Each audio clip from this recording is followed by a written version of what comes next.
Bonjour à tous, je suis ravie de vous retrouver pour une nouvelle vidéo qui, vous l'avez vu, est une pile à lire pour les novices. Je vous présente ma pile à lire de l'été avec les romans que je compte lire. Alors cette pile à lire, je vous le dis tout de suite, est non exhaustive. Je me suis mis 10 livres pour juillet, je me suis mis 10 livres pour août qui seront lus. Soit parce que tout simplement ça fait très longtemps que j'ai envie de les lire, ou alors j'ai prévu des lectures communes, comme la plupart du temps. Ou alors ils rentrent dans d'autres pales, par exemple 12 thrillers pour 2024 ou 12 livres pour 2024, etc. Donc ceux-là, ils seront forcément lus. Mais pourquoi je n'en ai mis que 10 et 10? Vous me direz, ça fait déjà beaucoup. Après on est en vacances, je suis en vacances, j'ai 2 mois de vacances. En général je lis un peu plus que 20 livres pendant mes 2 mois de vacances. Donc je me réserve le droit d'avoir une lecture qui se déclenche au dernier moment en disant tiens ça j'ai envie de le rajouter, etc. Et puis surtout il y aura la rentrée littéraire fin août, et je sais déjà que je vais recevoir, alors pas énormément de service presse parce que je n'en demande plus, mais je dois recevoir un service presse des éditions Nemos, de chez Gallimard, de chez Albin Michel, c'est sûr. Donc en fait je me dis que ça me laisse de la place pour caser les services presse et puis pour caser d'autres envies de lecture au cas où, ou si un copain ou une copine me dit bah tiens je vais lire ça, est-ce que tu veux qu'on le lise ensemble, comme ça je le case à ce moment là. Donc 10 livres pour juillet, 10 livres pour août, c'est parti. Comme d'habitude, s'il y a des lectures que vous avez envie que l'on fasse, c'est sur Instagram, donc je vous mets toutes en barre de description, je vous mets le lien vers mon compte Insta. Vous verrez au fur et à mesure que je vous présente ces lectures, il y a déjà pas mal de lectures communes de prévues, donc si vous voulez vous ajouter, vous me faites signe sur Insta et on se lit ça ensemble sans problème. Je commence donc par ma pile à lire du mois de juillet, bien sûr, vous allez voir, il y a de tout, il y a de la SFFF, il y a du thriller, bref. Bon, c'est surtout de la SFFF, c'est vrai, mais il y a du thriller. On commence tout de suite. Je vais lire en lecture commune, je sais plus, je l'ai noté, je sais plus avec qui, je me note avec qui je dois lire ça. La théorie des cordes de José Carlos Somoza aux éditions Babel, c'est la collection Poche, les éditions Actes Sud, pardon. Une petite bricounette de science-fiction. Ah non, ça va en fait, c'est que c'est écrit petit, 600 pages. Ça a l'air vraiment très bien. Sur un atoll de l'océan Indien, on va rencontrer la fine fleur de la physique mondiale. Et en fait, 10 ans plus tard, on va retrouver une de ces physiciennes qui était sur cet atoll indien lors de cette réunion. Donc Elisa Robledo, qui est brillante physicienne d'une université de Madrid. Et en fait, elle va se rendre compte que les gens avec lesquels elle a fait ces conférences et cette étude meurent les uns après les autres. Voilà, je ne veux pas en savoir plus. Il paraît que c'est dinguissime, que c'est excellent. Donc on est sur, je pense, de la vie extraterrestre ou de la communication avec des extraterrestres. C'est tout ce que je sais, je ne veux pas en savoir plus. J'ai hyper hâte de me lancer dans cette lecture. Ensuite, bon, ils viennent comme ils viennent. Alors, je vous ai mis les poches et ensuite les grands formats. À chaque fois j'ai fait ça, par contre j'ai pas classé par genre. Un des derniers services presse de chez Léa que je dois lire, donc c'est La promesse du sang, le tome 1, la trilogie des Poudres Mages, et c'est le tome 1, La promesse du sang. C'est de Brian McClellan aux éditions Léa dans leur collection Poche Magique. Vous le savez sans doute, je vous les ai présentés. Léa a sorti une collection poche. Il y a déjà 5 ou 6 livres qui sont sortis en poche. J'avais reçu une box avec les livres poche. Il me reste celui-ci à lire, un autre, et j'aurai terminé mes services presse de chez Léa. C'est ce qu'on appelle de la fantasy gunpowder, donc avec pistolet, revolver à poudre, très exactement. Donc ici, je sais même pas de quoi ça parle. On est pendant la Révolution. J'en sais rien. Il paraît que c'est super bien. Et quand Lorraine, celle qui s'occupe des éditions, m'a dit mais tu t'as pas lu, tu connais pas, mais ça va te plaire. Voilà, donc on verra bien ce que ça donne. Ensuite, celui-ci, il a fait partie de, je sais pas, 10 pales. Et j'ai jamais réussi à le J'ai jamais réussi à le caser, donc là je le lis, c'est sûr. C'est La bibliothèque de Mandchar de Scott Hawkins aux éditions Folio SF. Il est, je vous assure, il est dans ma palle, ça doit être un des plus vieux livres de ma palle. À chaque fois que je le mets dans des piles à lire, je n'arrive pas à le sortir, je ne sais pas pourquoi. En plus, souvent on me dit « Ah, c'est pas super », enfin voilà, on me donne pas non plus l'opportunité de le lire. C'est-à-dire que vous ne me poussez pas à me dire « Sors-le, Caro, il est bien ». Voilà, puisque vous venez me dire « C'est pas bien ». Bon, je me ferai ma propre opinion, je suis opiniâtre et je suis têtue. On est avec Caroline Y, qui était une jeune américaine, comme les autres, mais ses parents meurent. Et un mystérieux personnage qui se fait appeler Père la prend sous son aile. Et elle va devoir... je sais pas, ils ont étudié les livres de sa bibliothèque et appris quelques-uns des secrets de sa puissance. Il n'y a plus personne pour protéger la bibliothèque des féroces combattants qui cherchent à s'en emparer. Voilà, c'est de la fantaisie. Ça a l'air bien. Pourquoi vous me dites que c'est pas bien si ça a l'air bien? Je le lis en juillet, je vous promets. Ensuite, celui-ci s'est rajouté au dernier moment, ma palle de juillet était faite et je l'ai rajouté parce que c'est Mariti, Very Important Books sur Insta, qui a fait un sondage. Elle faisait voter ses abonnés pour une future lecture et il y avait celui-ci et je lui avais dit, bah écoute, si celui-ci ressort, a le plus de votes, si tu veux on le lit ensemble. Et bien sûr, comme par hasard, c'est celui-ci qui a le plus de votes. Donc nous lirons ensemble Reine de sang de Erika Johnson aux éditions Le Livre de Poche. C'est la trilogie du Tearling. Donc un premier tome ici. On est avec la reine, donc il y a la mort de sa mère, la reine Elissa, et donc nous on suit Kelsey Raleigh qui a grandi en exil, loin des intrigues du donjon royal. Et le jour de ses 19 ans, elle doit reconquérir la place qui lui revient de droit. Voilà, je ne sais pas. On dit que c'est traduit dans 27 pays, que cette trilogie best-seller sera adaptée au cinéma avec Emma Watson. Est-ce que vous en avez entendu parler? Je pense pas que ça a été adapté. Hein. Ça c'est un livre qui ça fait très très longtemps qu'il est dans ma palle, je ne sais même plus où j'en avais entendu parler. Bref, si je l'ai mis dans ma palle que je l'ai acheté, c'est que ça m'avait donné envie. Donc il sera lu aussi. Alors on est très très fantaisie là pour l'instant. Hein. Du fantastique cette fois-ci. Donc ça c'est le livre, c'est un des livres, donc c'est le livre du mois de juillet, 12 livres pour 2024. C'est le premier tome de Dôme de Stephen King aux éditions Le Livre de Poche. Donc à la base vous savez que c'était un gros livre, hein. Il y a un tome 2, un tome 2, un tome 1, un tome 2, je vais y arriver, sauf qu'en fait ils l'ont séparé en deux. Parce que déjà celui-là, il pèse son... Oui, c'est 825 pages. Voilà, bon, j'ai trop envie de le lire. Donc pour ceux qui vous ne connaissez pas Dôme, en tout cas moi je l'ai pas lu mais je connais quand même l'histoire, une ville qui du jour au lendemain se retrouve emprisonnée sous un dôme, on ne peut pas en sortir, rien ne peut rentrer. Voilà.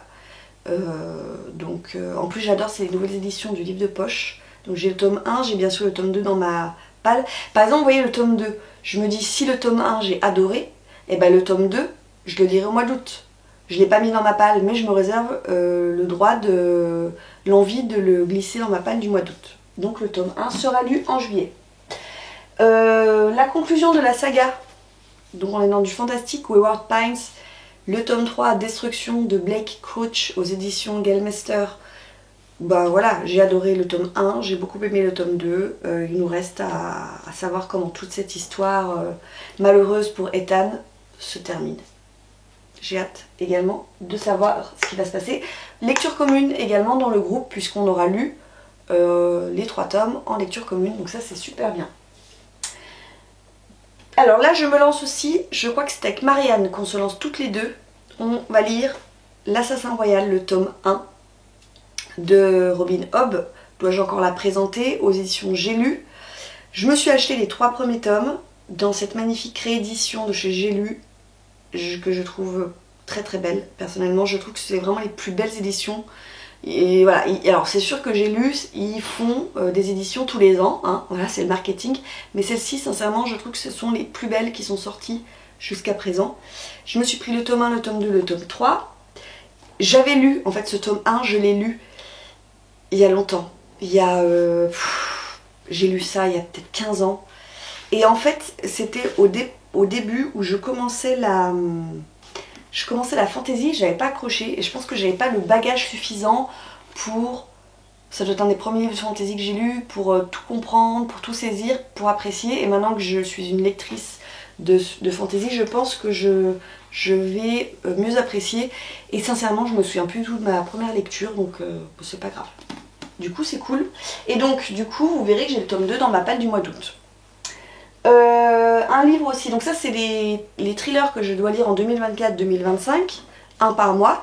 Et donc au mois de juillet, c'est donc Heather Malander a disparu de Robert Goddard au livre de poche. Moi j'ai une édition un peu spéciale, j'avais trouvé deux cases sur Gibert. C'est une édition limitée qui est très très belle. Et on me le conseille, celui-ci, on me dit qu'il est vraiment excellent. Donc j'ai hyper hâte. Ah oui c'est ça, donc c'est Heather Malander qui vient séjourner sur l'île de Rhodes pour se remettre d'un drame personnel. Elle va disparaître et donc c'est Harry qui est un pauvre mec là, qui est le gardien de la villa où elle résidait, qui est soupçonné de l'avoir assassinée et donc il va enquêter. Et il paraît que c'est vraiment très bien. Robert Goddard, j'ai déjà lu 2 livres de cet auteur et j'aime vraiment son style, donc je continue avec Heather Malander. Et donc dans cette palle de juillet, j'ai mis 2 grands formats, les 2 uniques grands formats de ma palle de juillet. J'ai mis La Maison des Soleils d'Alastair Reynolds aux éditions Le Bélial, puisque j'ai lu le préquel La Millième Nuit, c'était au mois de juin ou au mois de mai, je crois que c'était au mois de mai que je l'ai lu, que je vous l'ai présenté. Et donc, est paru, celui-ci il est paru fin mai, début juin, qui est dans le même univers que La Millième Nuit. Cette fois-ci c'est un énorme roman et donc je vais le lire. Il est costaud aussi, hein. On est sur du 500 pages. Voilà, donc ça c'est de la science-fiction. Et le dernier grand format que j'ai glissé dans cette palle de juillet, c'est un tome 2, Tarot. Voilà, j'ai lu le tome 1 au mois de juin, je lirai le tome 2 au mois de juillet. Donc ici c'est Le Pendu, toujours de Caddy Edwards, aux éditions Magellan. Et celui-ci il est très très beau. Enfin ils sont tous beaux. Mais le premier, rappelez-vous, il était jaune. Ici, on a toujours du jaspage et on est dans le violet. Voilà. Donc ça, c'était pour ma palle du mois de juillet. On recommence et on y va avec la palle du mois d'août. Donc je commence toujours avec les poches pour ensuite vous présenter les grands formats. Il y en a 10 également. Le tome 2 de la Sansar Royale. Voilà, magnifique, avec ce loup qui hurle. On verra si on le lit ensemble avec Marianne ou pas. Marianne, elle a les intégrales, donc elle va découper son intégrale et si elle est partante, on le lit toutes les deux au mois d'août. Ah, alors je me suis glissé celui-ci parce que je me suis dit au bord de la piscine, le truc qui prend pas la tête, ça peut être très cool. C'est un cozy mystery, j'en lis jamais. Hein. C'est le premier tome, donc c'est la saga Les Thés meurtriers d'Oxford. Le premier tome c'est Chou à la crime, j'adore le jeu de mots. C'est de H.Y. Anna et c'est aux éditions City. Bon, franchement, j'en attends pas grand chose. C'est du cozy mystery. C'est Gemma, donc on suit Gemma qui veut ouvrir un salon de thé. Et puis elle va ouvrir son petit salon de thé et puis elle va se retrouver à mener des enquêtes. Ça doit être hyper léger. Et on verra bien. J'ai le 2e tome dans... Non, j'ai pas le 2e tome dans ma palle. J'ai le 4e tome parce que je m'étais plantée. Donc je verrai. Si ça me plaît, je m'achèterai la suite. On verra. C'est du semi-poche. Pas vraiment du poche. Je me suis glissée. Donc, c'est le cycle de Sif. Donc ça, le cycle de Sif, c'est la saga. Et là, je vais lire le tome 2, La peste et la vigne, de Patrick K. Dieudonné. C'est aux éditions Au Diable Vauvert. Il est très très beau. J'ai le tome 3 qui m'attend également dans ma palle, que je lirai sûrement en fin d'année. Alors, j'ai lu le premier tome l'an dernier, j'avais beaucoup aimé. Le rythme est assez lent, on est dans de la fantaisie, on suit un jeune orphelin qui va être pris... on est dans un univers médiéval alors qu'il vole, il va se faire choper et il va, le type qui est un peu le chef des gardes va le prendre sous son aile, elle va lui confier des petites missions et ensuite il va le former. Voilà. Donc ça c'était le premier tome. Le 2e tome, je sais pas de quoi on va parler, c'est écrit tout petit. C'est écrit tout petit, c'est énorme. Alors j'ai un peu la trouille parce que David m'a dit qu'il se passait pas grand chose dans ce tome. Alors déjà dans le premier tome il se passait pas grand chose, ça met beaucoup de temps à démarrer. Bon, moi ça me fait pas peur, hein, l'éloge de la lenteur, mais du coup j'ai un peu la trouille quand même. Toujours en poche, c'est le livre qui fait partie donc, de 12 thrillers pour 2024. C'est cette bricasse que je vais lire avec Dorian, normalement, parce qu'il l'a mis aussi dans sa palle. Donc c'est La religion de Tim Willox aux éditions Pocket que j'ai acheté lors du dernier Quai du Polar. Il est dédicacé par l'auteur. On est ici, alors c'est roman noir historique. On est au XVIe siècle et on va suivre les chevaliers de Malte qui s'apprennent à recevoir les furieux assauts de l'armée ottomane. Et nous, on va suivre Matthias Tannhauser, un ancien janissaire qui a connu les deux camps. Voilà, là on est aussi dans de la bricasse. J'ai que de la bricasse. Ah, autre bricasse que je vais lire avec David et avec Lucas. C'est... Pourquoi je me suis lancée dans cette folie? C'est la faute de David. C'est sa faute. Voilà, je me lance dans la saga The Expanse, qui compte, vous irez voir, je crois qu'il y a au moins 8 ou 9 tomes, ils sont tous comme ça. Donc on est dans la science-fiction. Ce premier tome s'intitule L'éveil du Léviathan, c'est de James S. A. Corey et c'est aux éditions Babel. Je sais même pas de quoi ça parle. En fait, David m'a eu par les sentiments, il m'a dit j'ai envie de lire la saga The Expanse, mais j'ai besoin d'une copine de lecture pour me lancer dedans. Et moi, n'écoutant que mon courage, bah, je l'ai acheté, j'ai dit allez David, je te suis, je peux pas, en fait je peux pas laisser un copain en détresse, c'est pas possible. Vous voyez, j'ai bon cœur, au fond de moi j'ai bon cœur. Donc nous allons lire ça, et Lucas l'a vu passer, et il m'a dit bah je lirai bien avec toi. Donc c'est parti, c'est parti. Ça c'est avec également mon co-lecteur Dorian. On continue notre saga de Hyperion Endymion. Donc on va lire Endymion d'Anne Simons aux éditions Pocket. On a lu Hyperion puis la chute d'Hyperion. On aurait pu s'arrêter là, sauf parce que l'histoire se termine, mais en fait l'auteur continue dans cet univers avec 2 autres tomes, dont Endymion, et ensuite il y a l'éveil d'Endymion. Donc avec Dorian, on va essayer de se lire l'éveil d'Endymion, pardon. Ce serait bien pareil, de la bricasse. 730 pages. Donc ça c'était pour le poche. On passe au grand format. Dorian, j'ai vu qu'il avait mis dans sa palle ce roman, Rouge, de Pascaline Lolo. C'est aux éditions... non, c'est Gulfstream dans leur collection électrogène. Donc moi j'ai le grand format, il est sorti depuis belle lurette en poche. Mais moi je le voulais, je le trouve magnifique, vraiment. Il est trop trop beau. C'est une réécriture du Petit Chaperon Rouge. Mais attention, il y a du sang. Hein. Voilà, c'est pas gentillet. De toute façon, les contes au départ ne sont pas gentillets. Réécriture bien sanglante. Bah, vous voyez, il y a encore l'étiquette, je l'avais acheté chez Gibert d'occasion, donc on va essayer de se lire ça. J'ai mis, je passe vite, le tome 3 de Tarot et j'aurais terminé la trilogie. Donc celui-ci, c'est le Trône de Sablier. C'est la couverture que j'aime le moins. Parce que la bonne femme, je la trouve pas terrible. Elle me fait peur. Alors il est toujours très très beau, mais j'aime pas la fille. La mamie là me fiche la trouille. Voilà, toujours ce magnifique jaspage de toute beauté. Voilà, alors là, les 2 derniers, c'est du grand format également, c'est de la brique. Mais quand je vous dis c'est de la brique, ce que je vous ai montré avant, c'est rien, c'était des cale-portes. Là, c'est de la brique, c'est-à-dire que un cambrioleur rentre chez vous, vous pouvez l'assommer, c'est une arme en fait, c'est une arme de défense. Donc, à quel moment vais-je pouvoir caser ceci? Ce dictionnaire. Crescent City, tome 2, Sarah J. Maas, aux éditions de Saxus. J'avais beaucoup aimé le tome 1 à ma grande surprise, je continue, je crois que c'est une trilogie. Oh bon, on est sur 920 pages, je pensais que c'était plus.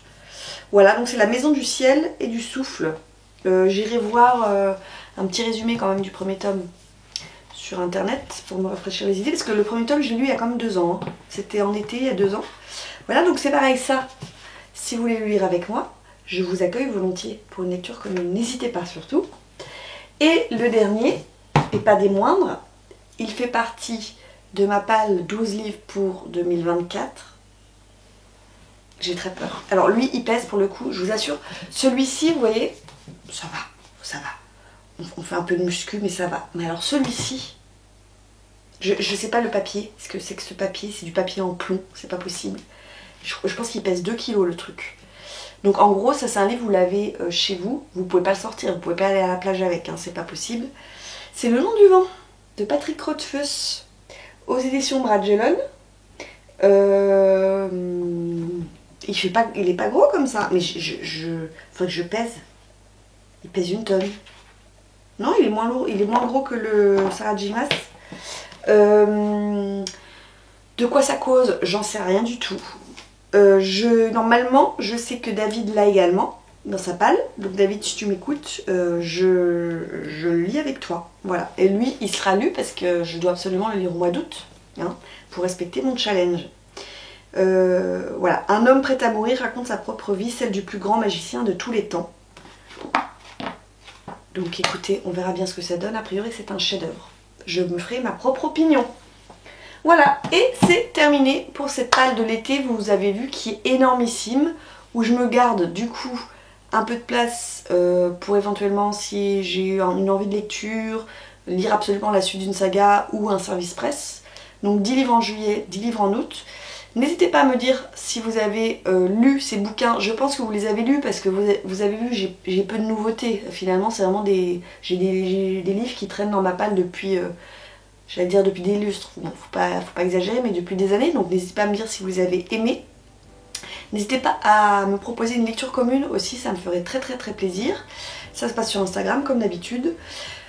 Je vous laisse, je vous souhaite en tout cas de vous faire une très belle palle de l'été également, de passer de très belles vacances. Je sais pas si j'aurai le temps de revenir avant la période estivale, je sais pas. En tout cas, je vous souhaite du coup de passer de belles vacances, de faire de très belles découvertes livresques. Et je vous dis à très bientôt pour une prochaine vidéo. Ciao!